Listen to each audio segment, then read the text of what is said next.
Well, if you consider your higher education to be an investment, and I'm guessing pretty much everybody does, which degree provides the fastest return on your money? It may not surprise you, to hear that a postgraduate law degree ranked highest said to pay for itself in only 4 years. For tonight's Taking Stock, we're joined by Richard Miles, Pro Vice-Chancellor at University of Sydney, and Leo Shanahan, our own Chief Business Reporter at Your Money, both of which I'm sure have had gruelling weeks. It's Friday night after all, but we enjoy having you both here. Thank you. You're welcome. Postgraduate degrees in law, they pay back quickest. I want to go to you first, Richard. I was interested that degrees in STEM subjects take the longest to pay for themselves. This is the future. We're supposed to all be in STEM, and it's going to take you 11 years to pay off that postgrad degree. I was absolutely, and I should know better, I suppose, but I was absolutely shocked at that. 11 years.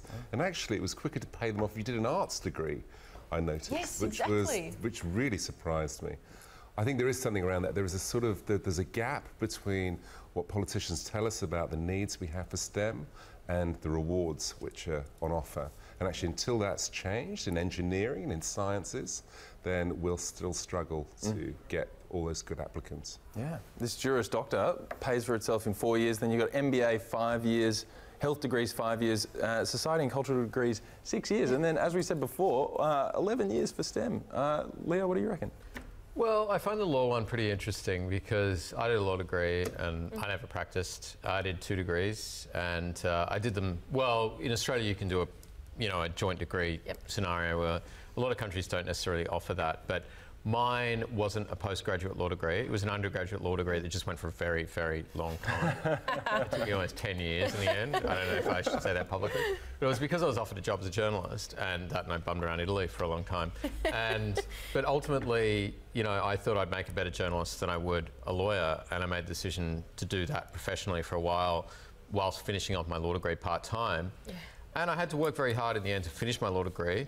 I was at one point working full-time and doing law full-time because they said, if you don't finish it soon, we've got to throw you out, we're sorry, which is fair enough. But I think I was proud that I finished my law degree. Has it been a useful thing professionally? Yes. Have I ever practiced as a lawyer? No. And I think that there is a problem in law, which is its association with stature professionally. And what it necessarily offers, though, in certain professions, is just become an addendum, a thinking man's kind of arts degree. And I think that's a problem for law schools longer term because they devalue the degree. I think there's a huge amount of work to be done. If you were dean of perhaps one of the mid-level Australian law schools, there's some difficult times ahead because AI is basically going to remove a whole tier of lawyers from the way we work. And so a lot of that sort of what we used to call well-paid sort of facilitation work is going to disappear. So it's really going to be high-end strategic lawyers who are going to survive, and some at a very, very local level. The ones in the middle, not so much. And so there's I imagine these sort of stats are going to change very soon. Yeah, and I mean, I was lucky. I went to a good law school, and there are a lot of good law schools in Australia. And but there are a lot of law schools, and it's not a question of degree snobbery. There are a lot of law schools that have only just started becoming law schools from good universities that have just had law schools in the last few years that should really focus on what they're good at, because that's what good universities do, and that's a lesson globally. In the United States,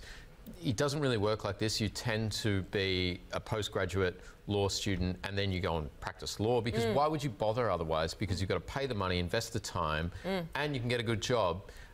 In England, once again, it's a bit different. I mean, I've got friends who are barristers in the UK who have never even studied law, but they can become a barrister, which is unheard of here.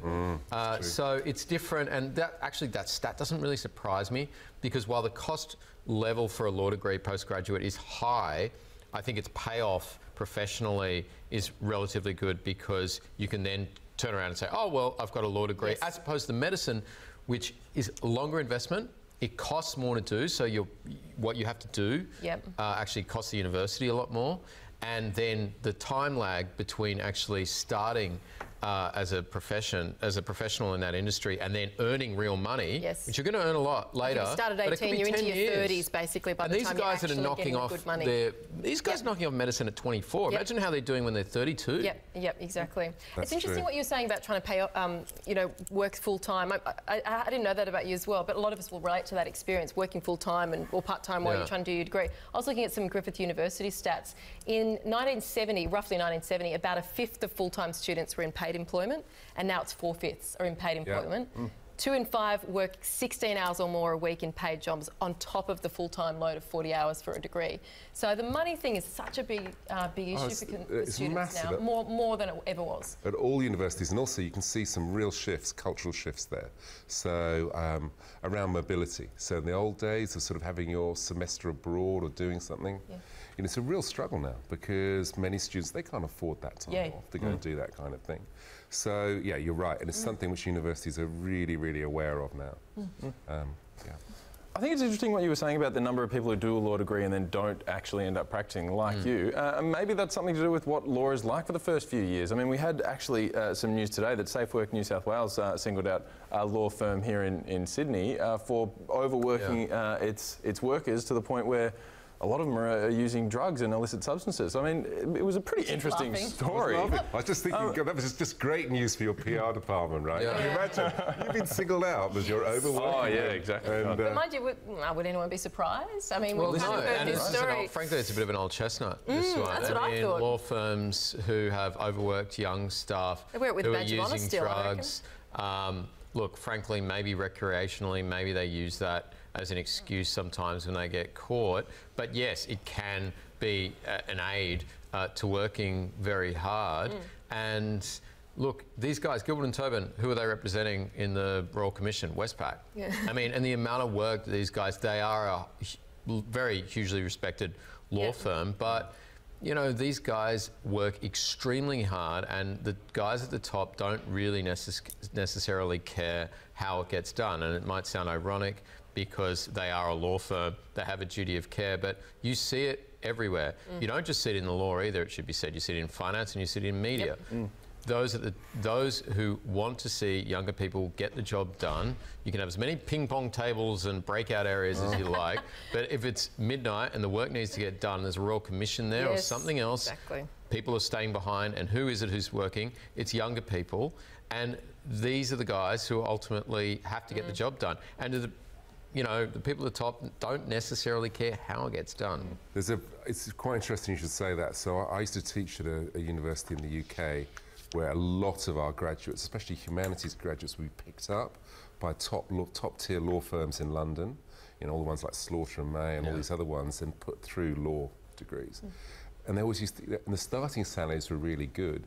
But if you put that against the number of hours they were working, I mean, you'd be better off in Macca's, to be honest with you. And all this stuff about, as you're just saying about, ping pong tables is such fun, pizza night every Friday and Saturday night. Oh, I wonder why they're buying you pizzas on a Friday and Saturday night. Because you're not going to be out anywhere else. We're talking about the capacity. I mean, I have friends at law firms who were like, we had the capacity to do laundry and whatever at the law firm.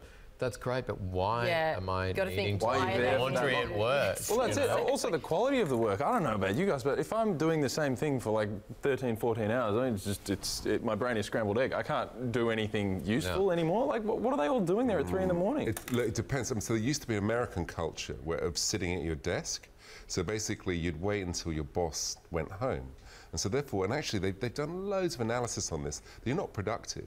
Not productive at all. You can be there for 15, 16 hours, but you're right, you're kind of dozing and whatever else. It was just the presence of actually physically being there, even if mentally you weren't. Well, actually, when you look at OECD comparisons as well, I mean, this is a problem for Australia more broadly. I think we rated, I've looked at one of the recent surveys from the Australian Institute of Health and Welfare. We're 27th out of 35 in the OECD for work-life balance. I mean, we suck at it, basically. So I was interested in that it's, as you said, it's not just law. I mean, they've been pulled up by SafeWork New South Wales, but yeah. Look, it's interesting to me that this even pops up. It's a SafeWork New South Wales, Gilbert and Tobin. I mean, a lot of law firms wouldn't even imagine, and a lot of the young lawyers wouldn't even imagine engaging someone like SafeWork New South Wales when this became an issue. it's probably more of a product of the size and reputation of Gilbert and Tobin that this did come up. Because let me tell you, this happens at every single law firm, every single young lawyer I've dealt with has either encountered this or engaged in it because they're exhausted and they don't know how else to function. And there are people within their first couple of years, it's almost like a can you survive this first couple of years as a lawyer? And if you don't burn out, if you don't have a mental, quite literally a mental breakdown, then you can kind of proceed. Jeez, that's grim. But it's interesting. And we also wanted to get your thoughts on this other story that came across the desk today, which is restaurants of the future potentially banishing meat eaters to the footpath. It's a really, look, it's a bold statement to start with, but Paris Climate Agreement architect Cristina Figueres suggested that in 10 to 15 years, meat eaters could be sent outside like smokers. Now, this is all obviously to do with climate change and how much meat eating affects the environment, all of these sorts of things. Richard, what do you think about this? I read the article, but it made all these bold claims at the beginning. But if you've then followed the article, it got progressively weaker and weaker. And he was actually sort of pinpointing one particular bit of evidence. Look, in the end, if we eat a bit less meat, then basically people elsewhere can eat some more of the things which the cows are eating. I think that's the main argument, not the one. Not the main smoking comparison. Oh, yeah, I mean, I wasn't, it seemed a bit laboured to me. But. Well, ultimately, it's we pretty already... sexy to label anything as bad as smoking. I mean, it's happening a lot Mark now. Benioff says Facebook's as bad as nicotine and cigarettes. It needs to be regulated like they were. And this is now meat eaters, you're as bad as smokers. I see, when I was pregnant, I remember vividly this article that popped up. Eating sugar is as bad as smoking when you're pregnant. Oh my God. And standing up at your desk. It's the ultimate. Sitting down at your desk, not standing up, that's as bad as smoking. That's as bad as smoking as well. You never want to be compared to as bad as smoking, do you? Well, no. And I think we've got this kind of, we also have this concept currently. It's called vegetarian restaurants. You don't want meat in your restaurant, you don't have to have it. And this is a broader concept, which is not to confuse an ethical standpoint with a legal standpoint. And I think it does fascinate me among younger people. When I say younger people, I mean like slightly younger than me, who are like relatively in like my cohort, and they're like, and this like vegetarianism, within our newsroom, veganism, it's someone who really bought a quite vegan prominent. Protein powder. Yeah, you're right. It's also about safe space. It's about people feeling abused if you come near them with your, eating something which. But it's to confuse an ethical standpoint with something that should be legally.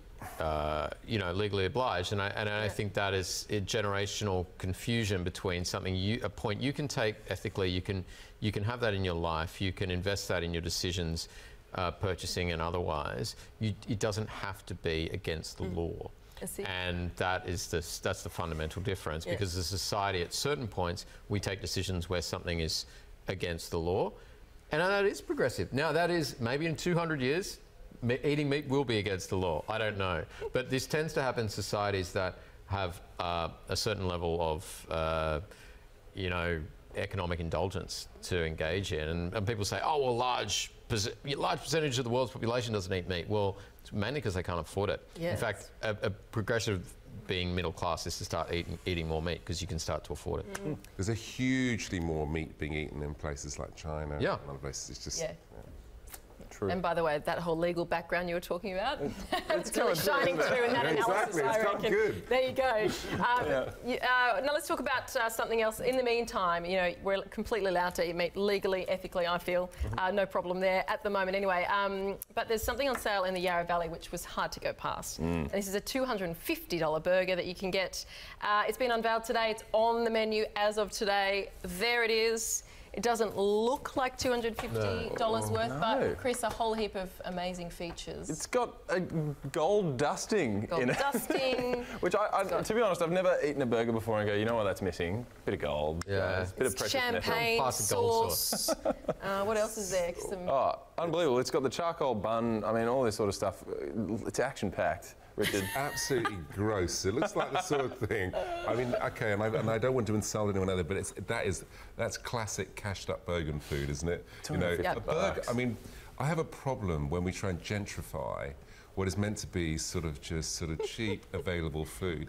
We used to, things like, nowadays you like can get two a sort patties and a sesame seed bun, basically. Exactly. Yeah. In the end, you just get a cooked breakfast and they'd say, look, this came from some cow's sirloin cow. It's not what you want. Not taking away all that? No, you don't like the degustation described everywhere, every little herb came from around the world? God, it's so oppressive, isn't it? When they sort of tell you, that this cow was called Ethel, had a very happy life, and I'm sure it was very happy when you killed it in the abattoir, so I could eat it. It's ridiculous. Leo, you've got a bit of a refined palate. Thoughts? Yeah. Well, I mean, look, the point of these gimmicks is what they are, is for us to talk about it. So I am kind of hesitant. This is what they are. They're lost leaders, right? They're people. What they do is they send out a press release and they say, oh, there's a $250 burger. Oh, you can buy 500. You can buy how many of these are bought? Yeah. What they are is, they're publicity gimmicks that a couple of people engage in, and it's for a broader ad for their product, which may be very nice, but I'm kind of hesitant to even give it the publicity it's craving. What do you think? But what I will say is that these things are kind of out of step, and they're out of step with an economy that I think Australians are experiencing. We're not in that kind of overly indulgent economy. I think that this kind of thing is trying to buy into. Australians are being more hesitant now, and I think, if anything, if this is trying to get attention, it's going to get the wrong kind of. I would never go there after seeing this. Yeah. Oh my God. You're doing the anti. You know what would be a good story if you caught one of the big bank CEOs eating that burger. Yeah. See, now that would be a story, right? The only people who are going to eat this are like 5 dudes on a Bucks night or something going, like that's it. And, that's what they're happy with, a few Instagram shots. So did you see in the ad, it was saying, 5 of them were going to share one. That was great. Yeah, fair enough. That'll fill you up. So no, you're not going to be leaning over for the gold dusting anytime soon. Not tonight. And I've eaten gold dust, and it tastes like nothing, by the way. It's a load of rubbish. What'd you eat gold dust on? Oh, just a bit of. It was actually a bit of fish. Once. On a bit of fish. Yeah. Was it in Australia? Kind of interesting. No, it was in Mexico, but that's another story. All right, Richard, gold dusting, no? No, I can't beat that. Leo wins tonight's taking Exactly. Well, who are you eating with in Mexico? That's what I want to know. Exactly. The Chapo's on trial at the moment, I think. Anyway, thank you very much. Hey, Leo, great to have you. He's had a very long week at the Royal Commission. And thank you very much, Richard. Always got a long week. You kindly join us here on Fridays. Thank you.